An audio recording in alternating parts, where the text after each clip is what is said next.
You don't wear a watch. No, not at present. Is that some? I mean, I just wonder whether is that a conscious decision to ignore time? It is when I'm on holidays. Are you on holidays? What are your holidays from? From working for myself. Yeah, what do you do? I'm a stockbroker. That's pretty good to give yourself time off. Most people who work for themselves don't. It's the first time in 8 years. Yeah? How long are you giving yourself off? I don't know, an indefinite period so far. An indefinite period. Had a good run. Well, I wouldn't go that far. No? But you just felt what? What was the need? Was it needed to relax? That and, I suppose, sick of it. Well, what are you going to do? You're going to go back to it? I don't know. Have you thought about it much? Now and again. But I mean, you literally just packed up. Yep. And said, that's it. Yep, had enough. Did you close your office? Yep, switched the phones off. Yeah. Just had enough. That was it. Couldn't do any more. Was there anything that triggered it? I'd imagine dealing with the public day after day for 8 years. How did you get into stockbroking? Was it a conscious move or an accident? Probably an accident. Where were you actually heading? I was actually heading to be a doctor. Yeah. So something happened along the way and I got derailed. What, at university? No, after uni. So you've done your... No, I made the decision whilst I was at university. Right. What were you studying at uni? I was doing science. Science. And so you then had an option to go into medicine or not. Or not, and I chose not. You chose not. Yeah. But that's still a big jump from that to being a self-employed stockbroker, I would have thought. Yeah. Or did it? I mean, it seems like a big jump, but to me it was sort of, I don't know, just part of the progression. Just one of those things. Yeah. But you must have enjoyed it at the beginning, obviously. In the beginning, yeah. But you enjoy everything that's new. Yes. What is the thing that makes a good stockbroker? You know, what is it that made you successful, which I presume you were? That's a good question. Did you have to have some specific... No. That's a very good question. Discipline. Yeah? You had to... That's it. Self-discipline about things like what? Things like money, things like decision making. Yeah. That's basically it. What about knowledge and information? Not so much, more being disciplined about what you knew. And your friends, are they all from that? No, fortunately not. It's lucky. Or is it clever? Yeah, fortunately not, no. Yeah. I don't have one friend that's a stockbroker. Conscious decision? Or just turned out that way? Or they're not very friendly people? I don't know. If ever you've met stockbrokers, they're I don't know. They're the greatest bunch of bastards you've ever met. Yeah. I mean, you wouldn't let them in your home, let alone be friends with them. No wonder you don't want to be in any. Yeah. I mean, you're liable to invite them home and find the silverware's gone or something. Can I ask you about your hairstyle? What hairstyle? Is that... Well, it's a very special hairstyle. Is it No, it's just sort of... This is the way I am and have been for years. Oh, right. So the hair didn't come off when you closed the business? No. The hair came off when I was 17, which is a long time ago now. Did it come off for a particular reason? Was there anything that prompted it? I don't know. That's a question I think people have been trying to answer for years. So I don't know. Including you, but you including me. It's the way it is. This is a semi-serious question. Have you ever tried on a wig just to see what? When I was younger, yeah. Yeah. When I was 17, you're not very self-accepting when you're 17 anyway. Yeah. So yeah, when I was younger, but you get used to the way you are. When you were working as a stockbroker, what it was that was driving you at the time? In other words, what? Oh, simple. Money. Money. You like money? Very simple. What do you spend it on? All sorts of things. Cars, houses, holidays, clothes. Do you have a very expensive car? Not anymore, not since I closed the business. But you did? Yeah. What was it? I owned a range of European cars. A range? All at once? No. One after the other?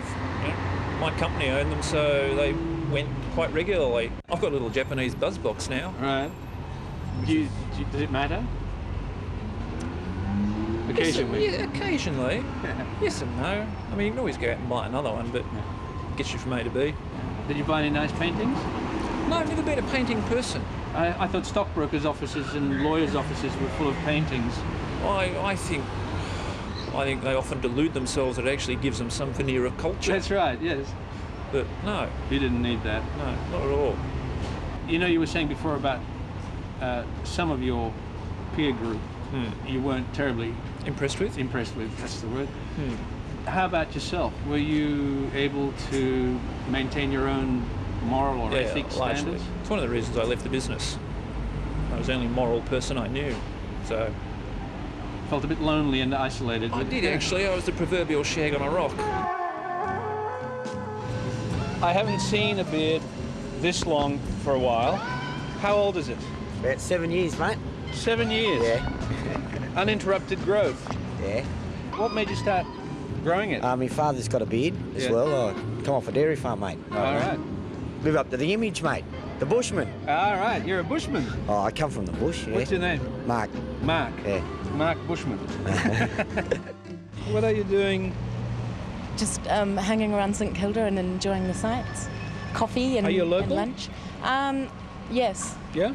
staying here for a little while. Temporarily. Yeah, From where? I'm locally temporary. From where? What's your, where do you come from, as it Where do I come from? I come from New Zealand, have lived in Sydney, and I'm just hanging out in St Kilda till I go up the coast. Why did you come over from New Zealand? I sort of planned, that's sort of a bit of an ambiguous question. I planned to see everything, and Yeah. Australia is sort of The next first door. stop. Yeah, Yeah. How Yeah. long ago was that? 2 years. So I've been in the first stop a little bit too long. Well, I just wondered whether you felt you had to leave. I wouldn't have been happy to stay, if that's what you mean. Yeah. Why? I don't want to put words into your mouth. Why would you just grow in one place and only see that? To really appreciate New Zealand, I want to have all the comparisons to come back and really appreciate what I've got. Even just travelling Australia, I think about all the wonderful landscapes that I grew up with and took no notice of, Yeah. but I really appreciate now. Is there something that that you have planned specifically that you want to? Oh, there are so many. Yeah? Yeah. I finished a career in hairdressing, and I decided it was time to see what I wanted to do when I grew up. And I decided it was just travelling and working in cafes, doing hospitality. So I work in hospitality, and yeah, there's lots of things I want to do. There's lots of things I really want to see. As far as career-wise, I'd like to learn makeup. I'd like to study another language. There's a whole heap of things that I'm in a little list, and I'm working my way through them. Do you actually have a physical list? Yeah. I add things to it, and I cross things off. And Where do you keep it? where do I keep it? I keep it in my little diary. Yeah? Yeah. And do you keep a diary? Yes, I do. A daily? Yes, yeah. What sort of things do you put in it? Okay, well, I don't write Dear Diary. Today was a really awful day. I write things, more observations, as opposed to what I'm going through during the day. I write observations about people on the tram. I quite often write in it on the tram, and I just write about all sorts You of things. carry it with you? Yeah. I write about my dreams that I actually dream during the night, and try to analyse them myself. And I don't really write personal things about what I'm going through, because I think people tend to write when they're depressed about something, and that can be a good release, but it can also be quite depressing to read over it. I might write one day, I need to be more impulsive, I want to be impulsive, and then I'll read over it a month later and there'll be something outlandishly impulsive that I did, and that's sort of all... it works really well together. And well, are you impulsive? Yes, I love to be impulsive. I'm working on being more impulsive. Why? Why? Because I think it's romantic to be impulsive. And you want to be romantic? No, I don't want to be romantic. I just want to have romantic... Oh, no.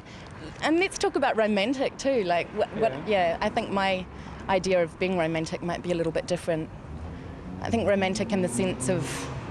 Free? Free, seeing good and everything. And Yes.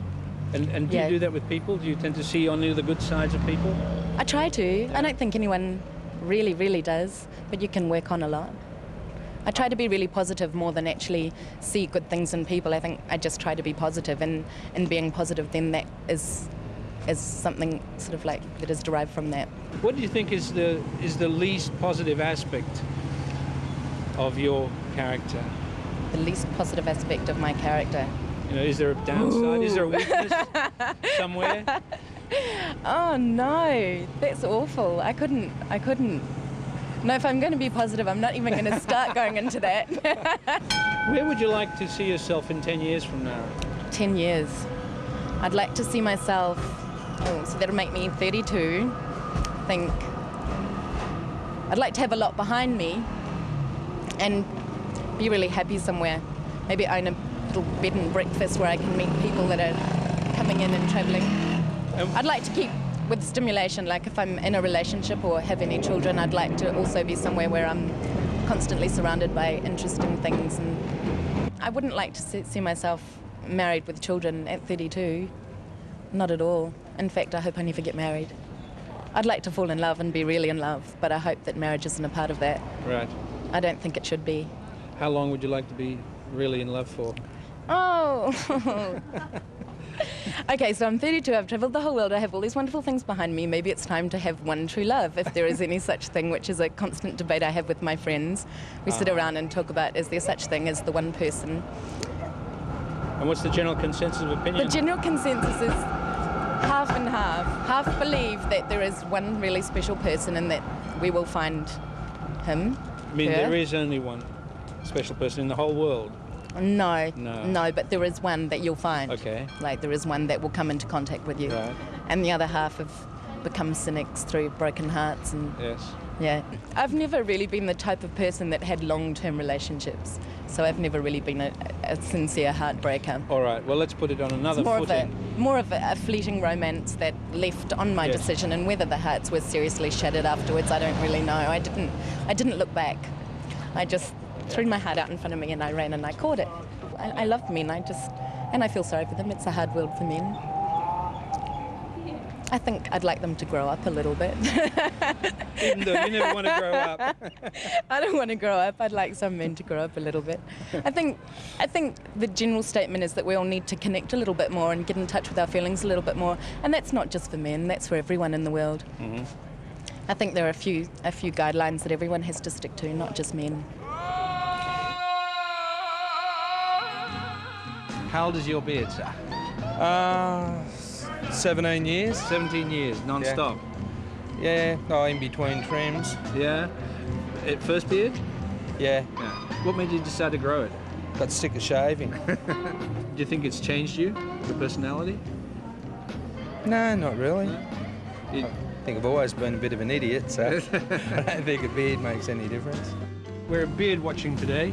Right. How old is your beard? 15 years. 15 years. Did you have a beard before that? Yes. Yeah. What made you shave it off? I was doing scuba diving. And it wasn't a good fit for the mask. That's right. Yeah. What's your name? Kim Francis. Kim. What do you do, Kim? I'm an engineer with BHP. What kind of engineer? Well, I'm a mechanical engineer, but I do sort of project work at the moment. Sort of project supervision and stuff like that, project management. Now, don't take this the wrong way, but you don't look dressed like an engineer. Where are you going today? No, I've just been for a stress test. Oh, yeah? Right. What's the result? I don't know yet. Another week yet. Is it stressing you out? No, not really. How long have you been with the company? Since 1988. 7 years, 8 years, going on 8. And before that? I was with Comstel, so So it's always been your life? yes. Yeah? Still. Is this what you wanted to do when you were a kid? Yes. What's the challenge, or what is the attraction and appeal of doing what you do? Oh, you get to achieve things. You build or make things better or improve. Yeah. How do you regard engineering? Is it sort of the people who actually make it possible to make things and change things? Well, that's right. You can have as many accountants as you like, but you've actually got to build something or do something to really earn money or to make the country go ahead. Are you married? Yes? Yeah. And is your wife in the workforce? No? Has she ever been? Yes, yeah. What did she do? Well, we had a company together and she was in corporate uniforms. Making corporate uniforms? Yes, or designing them. She actually didn't. She contracted out the making. And, Right. And how long did you have your own business? 5 years. Yeah. And what did you do in the business? I was just stood on the sidelines, so I was one of the directors. One of the directors. Why did you stop? Was it not satisfying enough? No, my daughter financially? became quite ill, and we decided to close it up. You only have the one child? 2, Two. but the youngest became ill. With what? Cancer, and so we decided to shut the business because that's a full-time job looking Right. after. And how long ago was that? 2 years ago, 3 years ago. 3 years ago. 3 years ago, yeah. And did your wife then devote her full time to looking after your daughter? Yes. Yeah. And how's your daughter now? Good, in remission. Is she? Yes. Where was the cancer? It's in the abdomen. She ended up losing a kidney and adrenal glands, was spread throughout the body. It's called neuroblastoma. It's generally a childhood cancer. Yeah. How old was she? 11 months when she was diagnosed. Very difficult for you to take at that point, wasn't it? Very, yeah. Would have been a. What was? I mean, what caused you to look? What were the symptoms? Well, she had no symptoms. We were concerned about what was a normal childhood thing called an iffy sternum, and our GP examined her and found nothing, and asked if we wanted to take it any further, and we said yes, and we took her to a paediatric surgeon, and he found it very quickly. What effect did that diagnosis have on the family unit? It's a bit hard, still sort of analysing that, but I think it brought us all together a bit more. Yeah. And well, it could have done one of two things, I suppose, either bring you together or break you up. that does happen a lot down there. But so. and did you both cope with it okay? I mean, well, I think we coped reasonably well. Yeah. It's not an easy thing to. Yeah, that's right. To deal with your children's illnesses. What was the worst thing about it for you? Just the whole experience, I suppose. No, but in terms of having to go to work, then find a job and sort of living day to day. That was it. Well, most of her treatment was done in Sydney, so we were sort of split up a bit, and our son had to cope as well. So how old was he at the time? He was 4, 5, going 5. Yeah. He probably didn't really understand what was going on. Oh, yes, he did. Did he? Yeah, he understood very well. So he knew that she was very sick. Mm-hmm. Yeah. Mm-hmm. So he had to play second fiddle for a while. So. Yeah. And has that affected him long term, do you think? Oh, I think it's made him very compassionate. Yeah. Yeah. So I think it's strengthened his character. Yeah. That's with all of us. It has, I think. Yeah. And your marriage too, presumably. Mm-hmm. Yeah. Yeah? Oh, yeah. So. And now you say she's in remission. Yes. What's the prognosis? About 80% chance. But it's sort of 10 years down before they'll give her the all clear. So. Yeah. How old is she now? She's 3, nearly 4. So. Right. Yeah. What do you do when you don't scuba dive and you want to relax?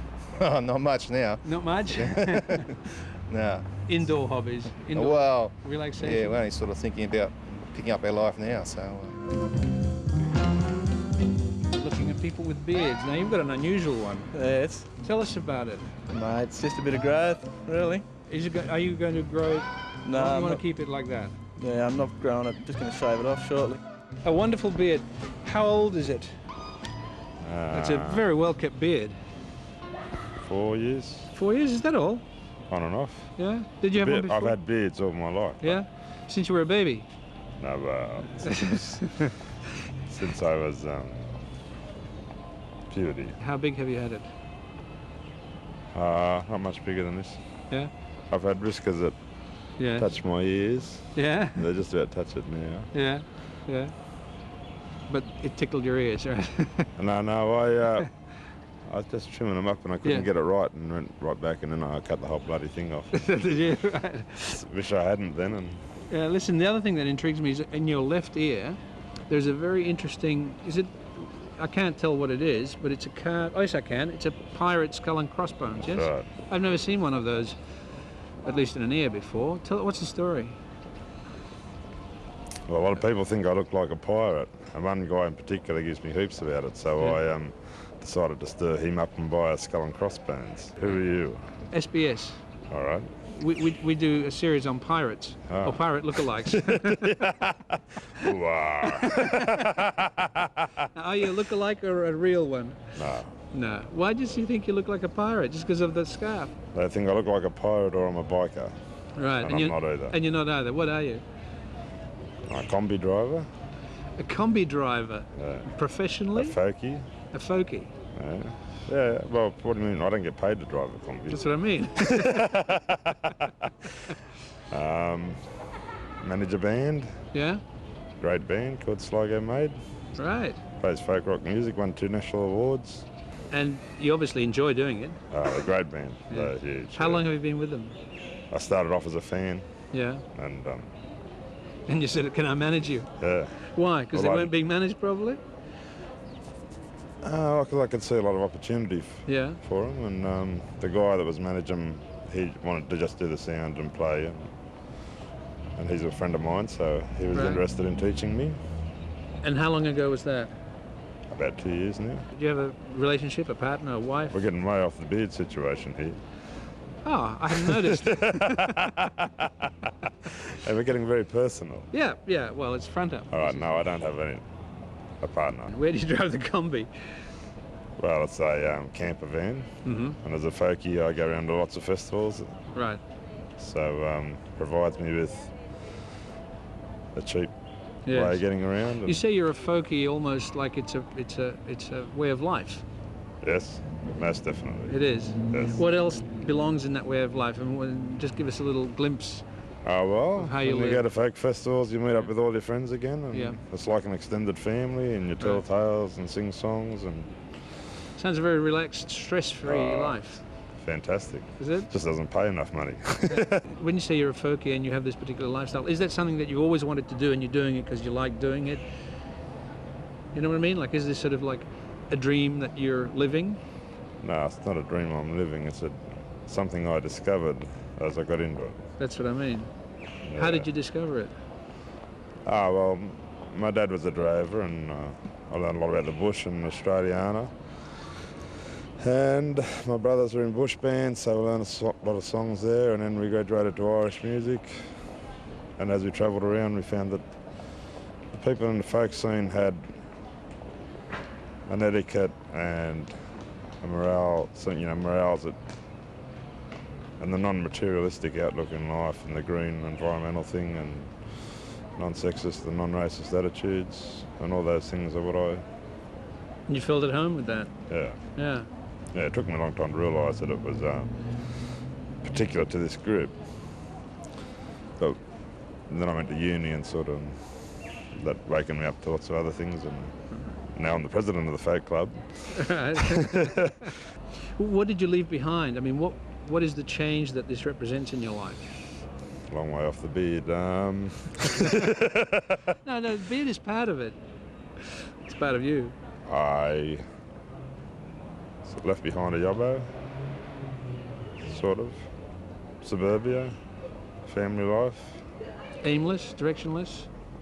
Or did you have a... Hopeless. You were hopeless. I had no future. And then my marriage broke down. I went to TAFE, went to uni, now scientist. And I'm going from being down there to up here, and I'm very confident in myself. And So you feel good about yourself now? I feel excellent. And you remember when you didn't? I do. And how bad was that? Really bad. You've done the right thing. Well, I like to think so. And it's I'm well respected for it. Yeah. And you still look like a pirate. I still look like a pirate. Is that- People get the attitude that he's this guy, and they put you in a category, and then they come and talk, and they find out, oh, he's not so bad after all, How would you describe it? Would you describe the changes like Spiritual. you've woken up to something? Oh, yeah, woken up to how people treat each other and how the world operates and how to make social change. What still needs improvement? Well, if I knew that, I'd probably be there, wouldn't I? Tell us about your beard. How long have you had it? 5 years. 5 years. First beard? Yeah. You're very attached to it? No, I'm not allowed to cut it off. Who says? My girlfriend. All right. You grew it for her? Yeah. Why does she like beards? You don't know. I do know. You do know, but you're not going to tell us. Well, You're going to leave it to our imaginations. I'd say I have a fair idea.